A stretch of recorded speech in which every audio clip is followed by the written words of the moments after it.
Les premières deux portes délimitaient jadis la barbacane de la place forte.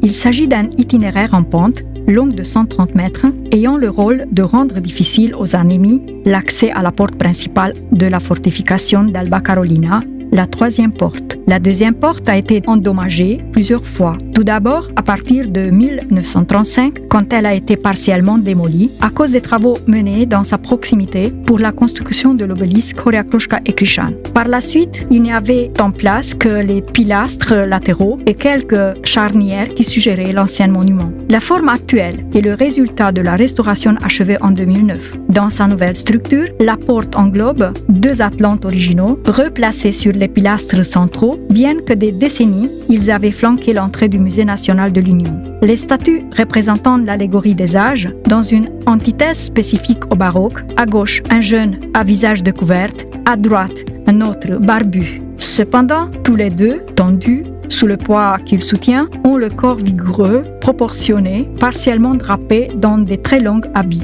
La disposition des pilastres par rapport au mur d'enceinte délimite nettement les trois voies d'accès, une pour les véhicules et deux pour les piétons. Ajoutons que les pilastres centraux de la porte sont surmontés par les deux lions portant chacun un bouclier, éléments héraldiques qui s'inscrivent dans les armoiries de Charles VI, l'empereur Habsbourg, au temps duquel la fortification a été bâtie. Ainsi, depuis 2009, la deuxième porte de la fortification est parfaitement rendue au circuit touristique.